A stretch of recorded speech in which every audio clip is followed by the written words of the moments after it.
दोस्तों, जब भी हम अफगानिस्तान देश के बारे में सुनते हैं तब हमें याद आता है तालिबान। एक ऐसा संगठन जो अपने उग्रवादी रवैये से हमेशा दुनिया भर के लोगों को परेशान करता आ रहा है।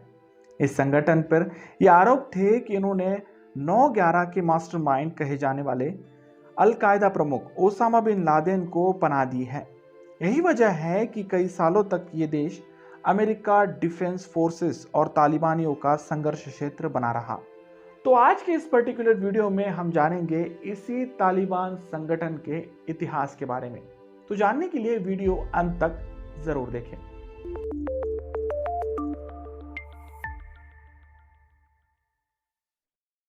कहानी शुरू होती है 1950 से। 1950 से 1990 के दशक के दौरान अमेरिका और सोवियत यूनियन के बीच कोल्ड वॉर चल रहा था। दोनों ही देश खुद को सुपर पावर बनाने की होड़ में लगे थे। लिहाजा सुपर पावर बनने के लिए जरूरत होती है ज्यादा इलाके की।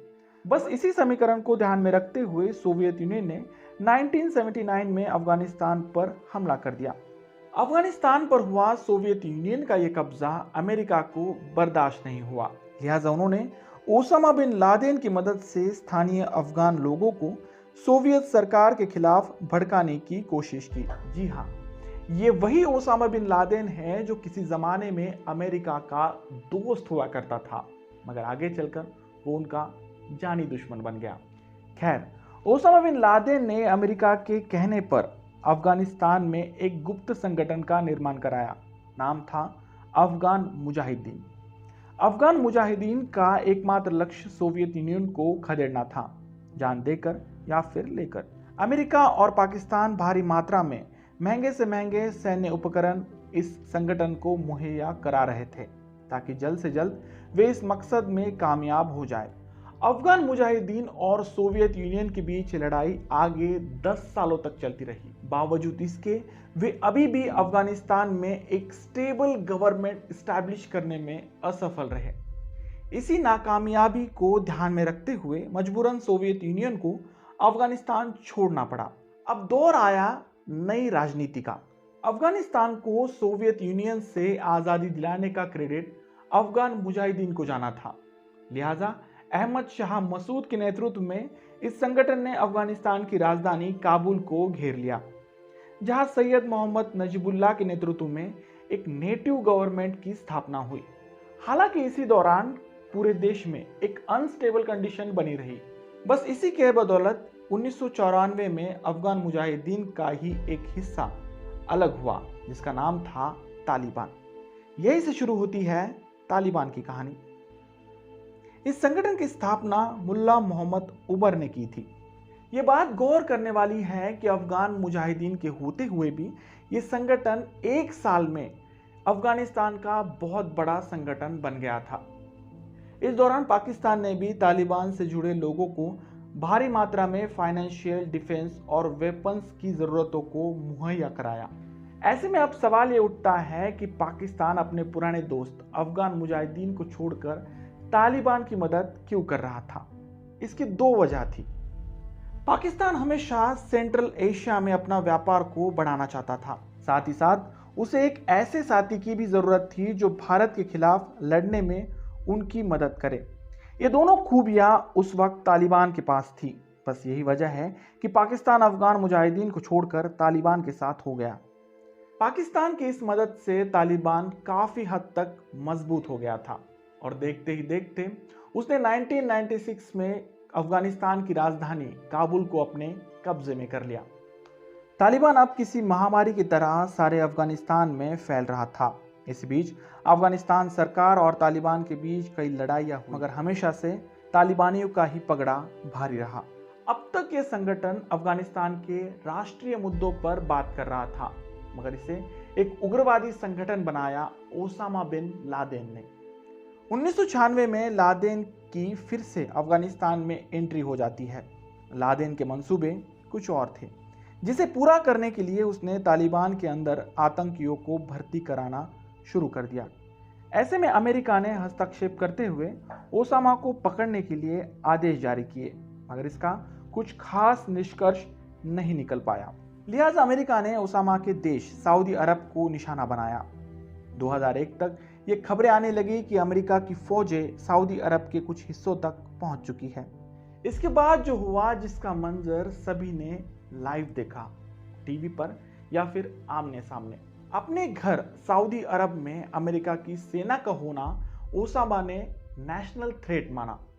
बस इसी के चलते उसने 2001 में अमेरिका के वर्ल्ड ट्रेड सेंटर, जो उस जमाने की सबसे ऊंची बिल्डिंग थी, और पेंटागन पर हवाई हमला कर कई बेकसूर लोगों की जान ली। साथ ही साथ उसने ये ऐलान भी कराया कि उसके पीछे सिर्फ और सिर्फ उसका ही हाथ है। ये साफ था कि ओबामा की मदद तालिबान ने की थी, लिहाजा अमेरिका ने शांतिपूर्ण तरीके से तालिबान को ये आदेश दिए कि वे बिना शर्त ओसामा को उनके हवाले कर दे। अमेरिका के इस प्रस्ताव को तालिबान ने यह कहकर ठुकरा दिया कि वे अमेरिका से किसी भी तरह का समझौता करने को तैयार नहीं है। फिर क्या था, अमेरिका भड़क गया और उसने बिना किसी बात की परवाह किए अफगानिस्तान की इस धरती पर कई एयर स्ट्राइक्स किए। इस हमले की वजह से तालिबान के कई बेस खत्म हुए, जिसके चलते काबुल से उनका कंट्रोल पूरी तरह से टूट गया। यही नहीं, इस हमले की वजह से तालिबान के कई नेताओं ने भागकर पाकिस्तान में शरण ली।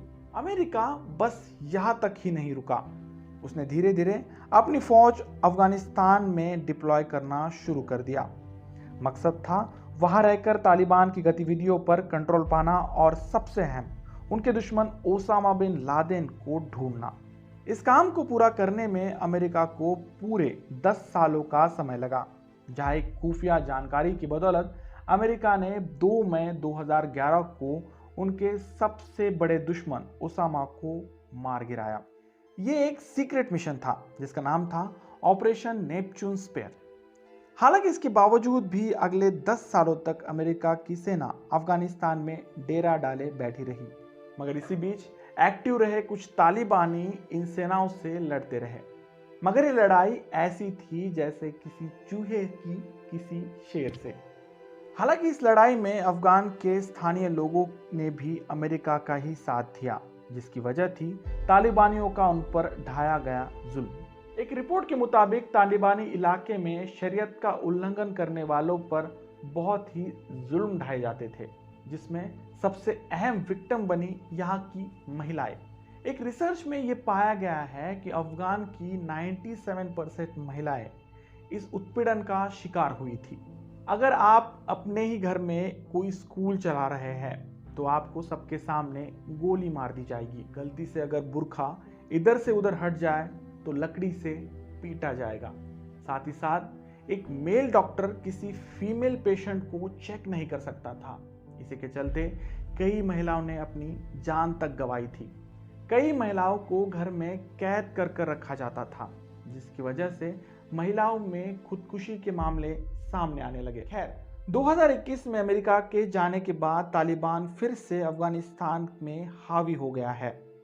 हालांकि आज के दौर में अफगानिस्तान का कितना हिस्सा उसके हाथ में है, यह कहना थोड़ा नामुमकिन है, मगर ये कयास लगाए जा रहे हैं कि इसका हिस्सा 20 से 30% तक हो सकता है। करीब 20 सालों तक के जंग के बाद भी अमेरिका जैसे सुपर पावर ने भी अपने हाथ अफगानिस्तान से वापस ले लिए, और मुमकिन है कि तालिबान इसे अपनी जीत समझ रहा है और तेजी से अफगानिस्तान को अपने कंट्रोल में ले रहा है। तो ये थी कहानी अफगानिस्तान में मौजूद एक जाने माने संगठन तालिबान की। आपका इसके बारे में क्या कहना है, कमेंट बॉक्स में ज़रूर लिखें। अब जाते जाते एक आसान सा सवाल दोस्तों आपके लिए। आज का सवाल सीधा ये है कि जिस समय ओसामा बिन लादेन ने अमेरिका पर हमले किए थे, उस वक्त अमेरिका के प्रेसिडेंट कौन थे?